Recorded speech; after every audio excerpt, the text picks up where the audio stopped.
Gorgum hefted his axe high, breathed deeply, then brought it down, swift and strong. After a few more swings of the axe, he found the task complete. On to the next. He carefully arranged the chopped wood to form large, box-like rectangles on the ground. Gorgum hammered in stakes to hold the rectangles in shape, then proceeded to fill the boxes with the fertilized soil he had mixed earlier. With a care and grace that belied his appearance, Gorgum moved along the boxes, making holes for the sowing of many different seeds. Gorgum took pride in the variety he intended to offer, and though this had all started out as a drunken bet, Gorgum felt a sense of achievement in his repurposing of this small patch of land. He paused for a moment and looked round at the rest of the plot, mentally adding jobs to his list as he surveyed. In the corner of his eye he caught one of the village children attempting to hide behind the wooden tool shed.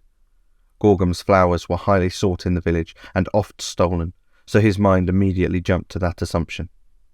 Gorgum lifted his hammer and axe, which had both previously been propped against the new planter box.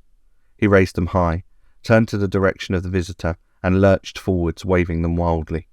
He did not chase the squealing child as it ran back towards the village. Instead, he chuckled to himself and entered the shed. Gorgum tidied away his tools, grabbed a bunch of the last season's onions that had been hanging in the shed, and headed out.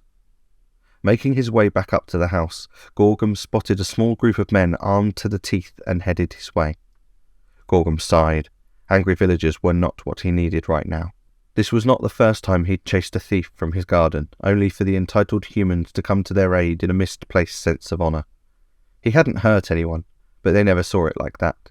He was big and scary.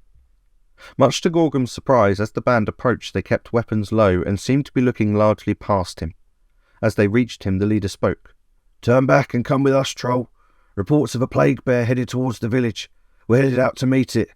Your strength with a hammer will be needed." Gorgum's eyebrows raised, but he did as requested.